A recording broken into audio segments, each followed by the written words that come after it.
So every year when there is a new device launched and when there is a new processor or system on chip announced, everyone, well, not exactly everyone, but a lot of people will be interested in checking them out to see how they perform, to see how they compare with the previous generations, and obviously everyone, well, again, not everyone, but a lot of people will be interested to check them out to see if it's worth to upgrade over the older device that they have. And that's kind of the case with me here. I have a Galaxy S23 with the 8 Plus Gen 2 or 8 Gen 2 for Galaxy. I mean, this chipset has a bunch of different names, but to keep things simpler, or to keep things simple, let's call the chip inside of the S23 the 8 Gen 2, because that's pretty much what it is. I was interested to see how will this chip compare with the 8 Elite. After all, the S25 is around the corner, and I wanted to justify dropping 1,000 euros again for a new device, and naturally, I wanted to see how will the 8 Elite play games. I mean, am I going to experience any significant improvement over the 8 Gen 2? After all, at the moment, there isn't any game out there that's able to max out the GPU on this thing here, so it should be interesting to see how will something even faster compare to this device. But from all the tests that I've seen, I personally didn't see any significant improvement over the overall FPS. However, I also was interested in the overall heat output, power usage, and stuff like that. There has been rumors that 8 Elite does draw power, and yeah, I can say, yeah, it definitely does draw a bit more power, but the heat is where things did get a bit interesting, at least for me, because as you will see later, even the 8 Gen 2 gets to that 90 plus degrees Celsius temperature level, which is honestly normal. But in every single test that I have seen, I mean, some say 8 Elite is a nuclear reactor, some say the 8 Elite is Antarctic level cold. And I wasn't able to draw a conclusion because there is simply a lack of data out there. Every single test that I've seen doesn't have accurate temperatures. Every single test never has accurate FPS meters that I've seen. I mean, the last test I've looked at clearly had the game slowed down on the 8 Elite to about 40 FPS, 50 FPS, but the frame rate meter did stay the same, which means something ain't right there. And this video kind of serves to show the proper way to test things out, because I wasn't able to draw a good conclusion whether the 8 Elite is actually worth it over the 8 Gen 2 at the moment, especially considering how much it costs. So I will go through certain applications. Simple system monitor is what I personally prefer to use.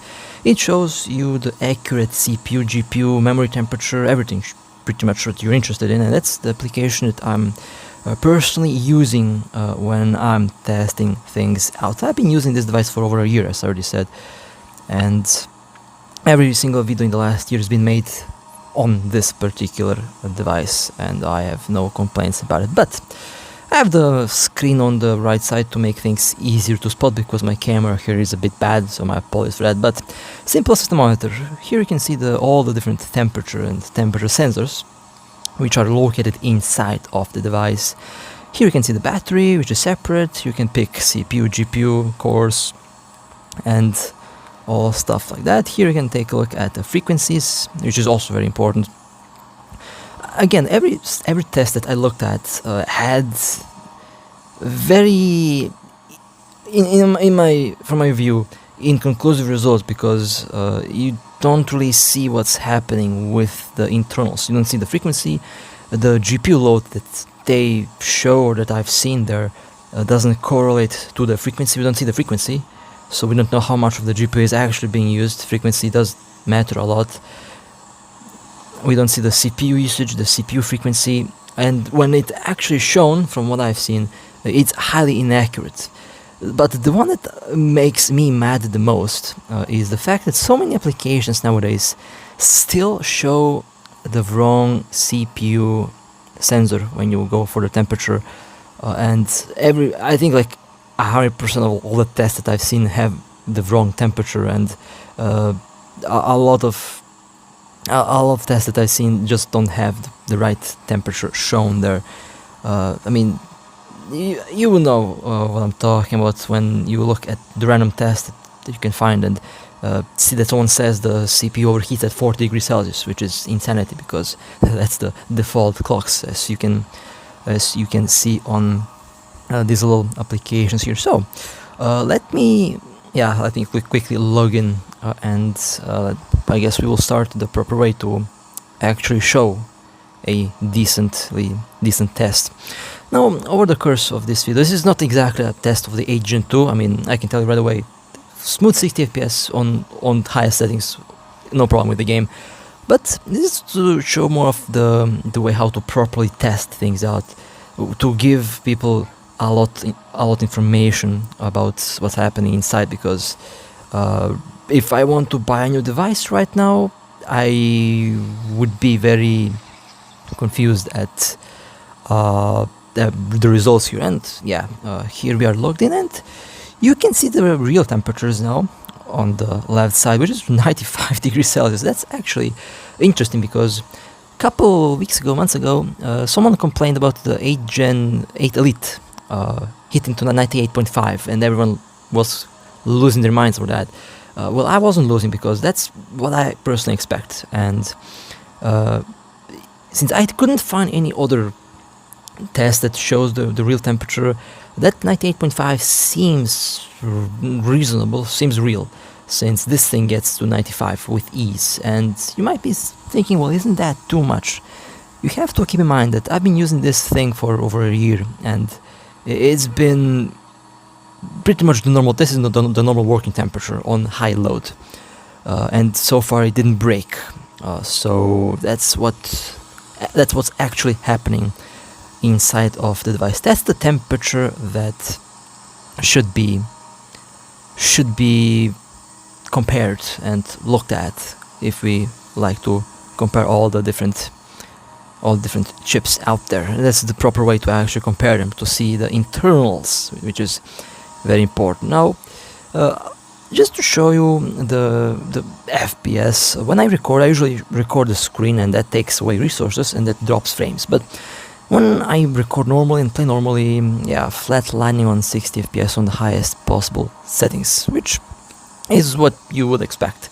After all, this game cannot max out the GPU on this device, and if there was a 120 FPS option, I would be able to play on 120 FPS and the GPU would still not be maxed out. But I usually prefer to play this game on a custom configuration file to make the game look nicer. But I'm using a controller, by the way.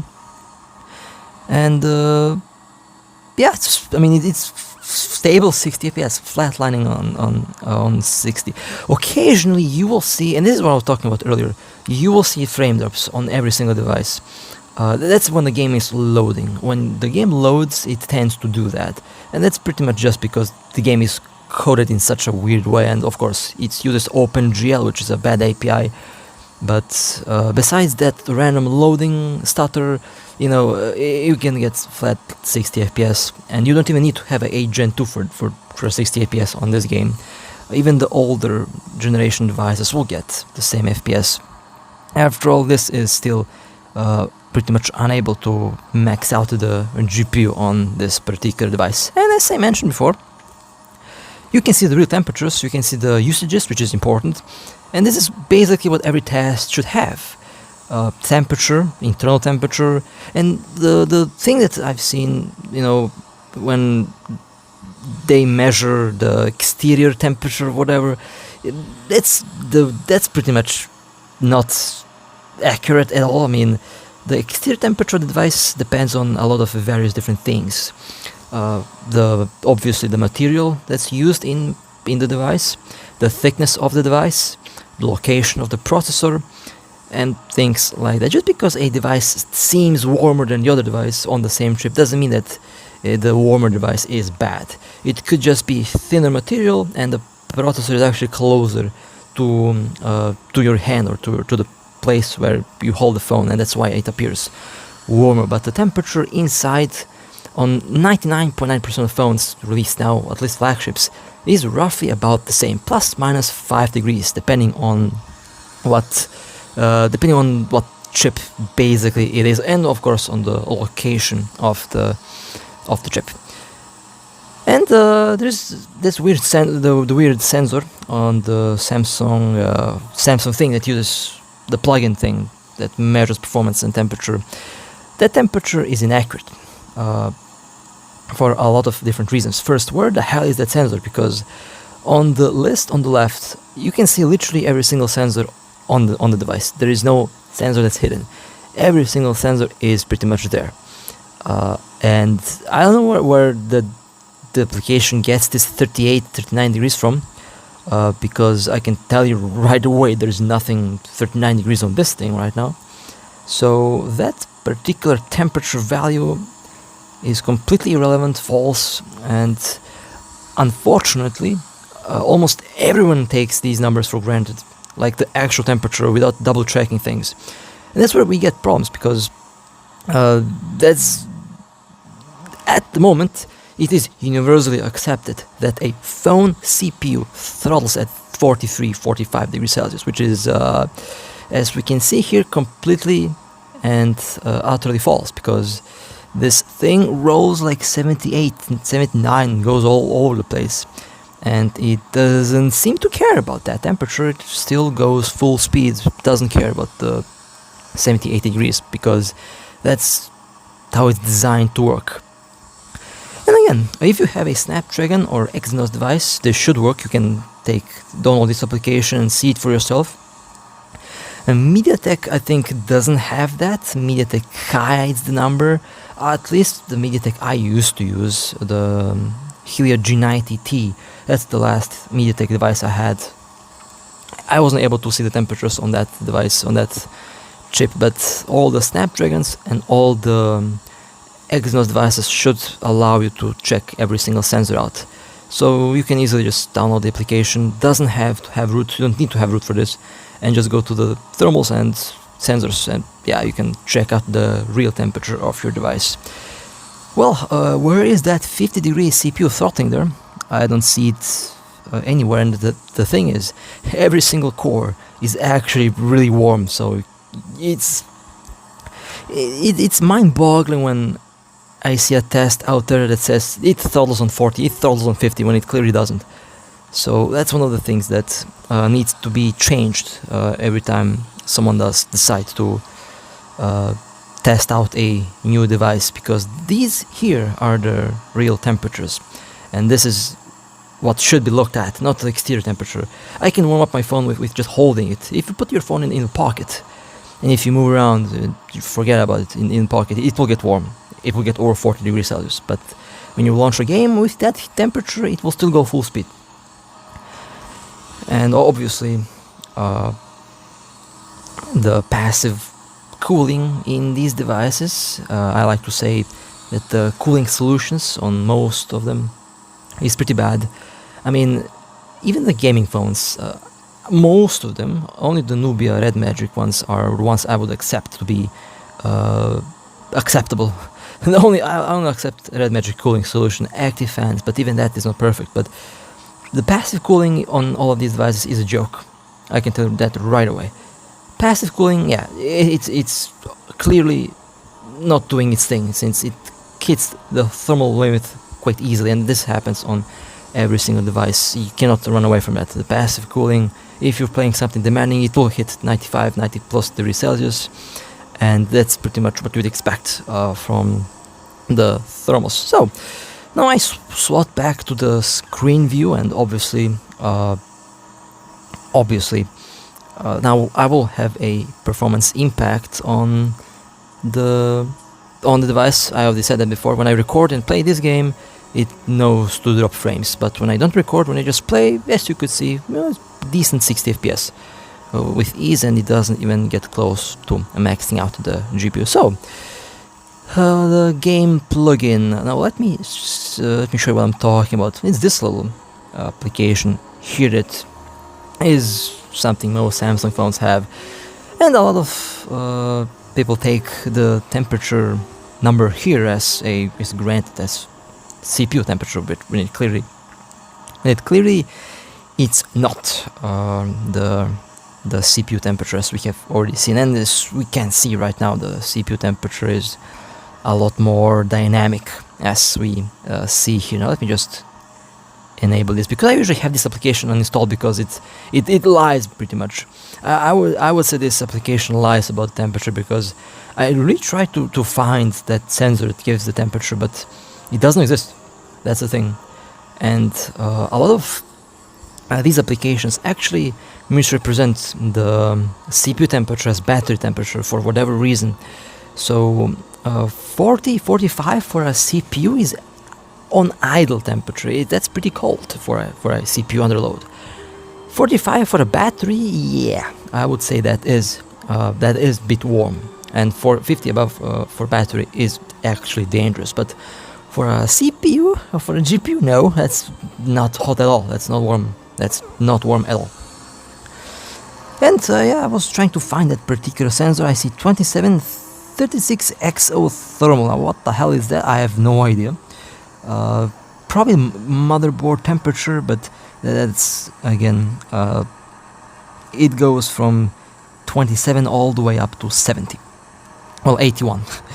81. And the 17 degrees Celsius, there is probably, that's the ambient sensor. I have the ice block, by the way, for cooling. But this thing says 31 degrees Celsius, and I don't see that temperature value or the sensor anywhere. I don't like that, because it gives everyone the wrong information. And I can tell you right away, it's pretty much impossible for the phone to be 31 degrees Celsius, because I have a fat ice block below it right now, a very big ice block, I mean frozen water, and it's pretty much impossible for the outer layer of the device to be warmer than the interior. The battery is 24. It's impossible for the exterior to be 32, since, you know, the processor that generates the heat is inside. So if anything, the inside should be warmer than the outside, yet doesn't really seem to show that for whatever reason. And there we go, 95 is CPU 1.8. CPU 1.8 is actually the medium core.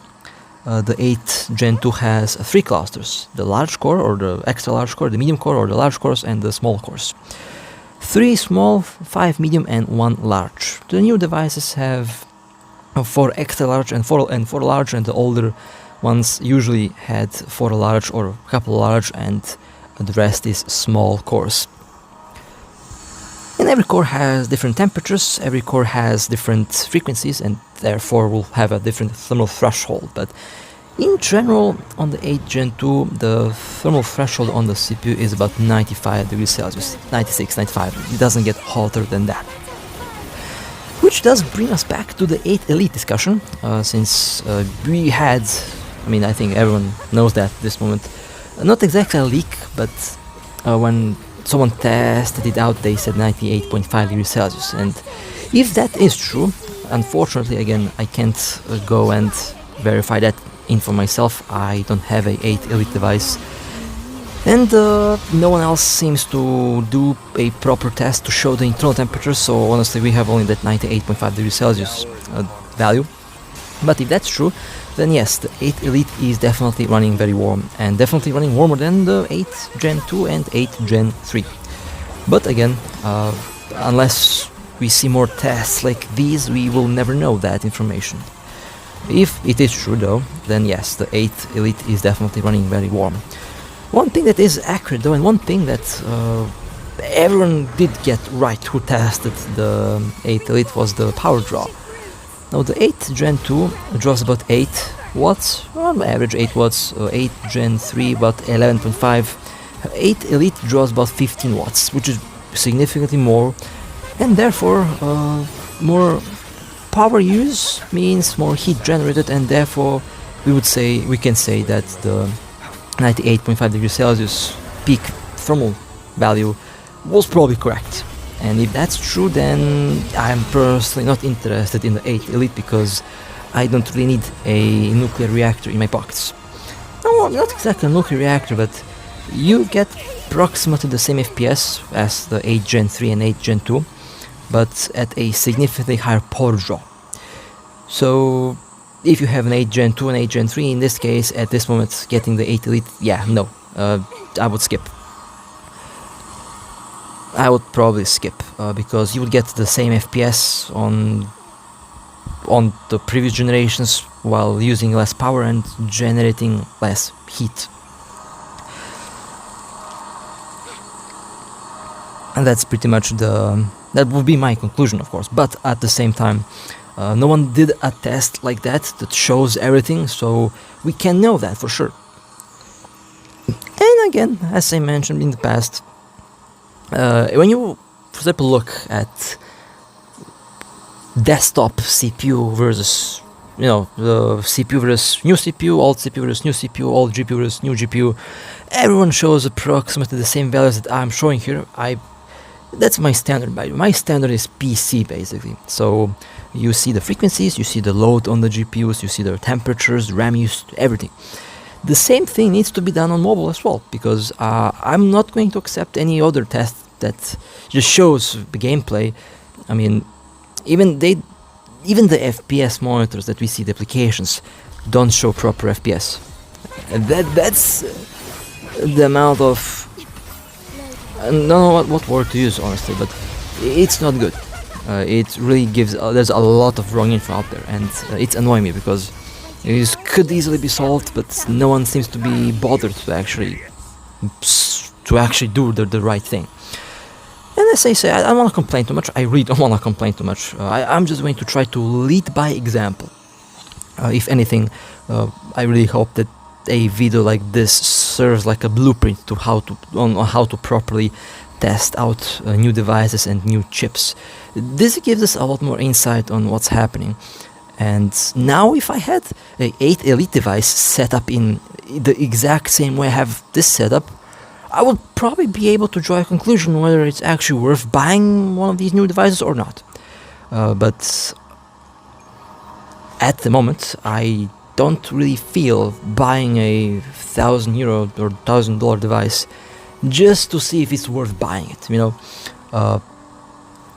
Maybe I should. If I had money, I would probably do it, and I would do it myself, because seems no one else is interested in doing the right thing at the moment. And there's probably other applications that show information accurately. I prefer a simple system monitor. I've been using it for over a decade now, and it always gave consistent, accurate results. It never showed anything that's wrong. There are a couple bugs in the sensors though, and that's down on the chipset, that's down on the operating system itself. But these are clearly obvious bugs that you can pretty much ignore. Everything else is accurate and 100% accurate. Everything is pretty much accurate that you see on screen here, and that's why I'm saying we need more tests like this, where you can see everything that's happening, and that way we can draw a conclusion whether a new device is worth it or not. I would say something about the FPS meters, because that's one important thing. This is the built-in FPS meter called the GP Watch. All Samsung devices have that in developer options. That one is accurate. It does show accurate FPS. You can set it up the way you like to update quickly or slowly. But yeah, the load on the GPU overall is accurate, but it doesn't show the frequency. And the frequency is very important, because the higher the frequency, the higher the usage. If you have 348 MHz and 100% usage, that's not full GPU. That's not full GPU utilization. You need high frequency in order for it to go full speed. The higher the frequency, the higher the speed, and therefore the higher the load. But the devices, in this case the 8 Gen 2, has different power modes, and it can switch from the power modes from being a bit power savvy, but at the same time you have the full speed, and when it goes full speed the clocks go up. And this is also one of the things that everyone gets wrong, because they see 100% GPU, but they never look at the frequency, and then they say, oh look, it's maxing out the GPU. Well, no, it's not. It's not maxing out the GPU. It's pretty much using a desired speed level, and speed limit that is pretty much decided by the governor of the GPU, but definitely not full speed. since it has more. That's what I'm saying. Looking at frequencies and looking at everything is important to get the whole picture, and barely anyone does that, by the way. That's what I'm saying, trying to lead by example here on what to actually change and how all of these reviews can actually be more interesting to watch and more accurate, and I guess more helpful for everyone who's interested in these devices. And that because of the lack of the frequencies, that's why I have this little application that is floating there, that shows the frequencies on the CPUs and on the GPU. And still, 37 degrees Celsius, I don't know what, like, that sensor is so wrong. I feel it's so evil to actually have a sensor, or not sensor, but a thermal value that's blatantly wrong like that.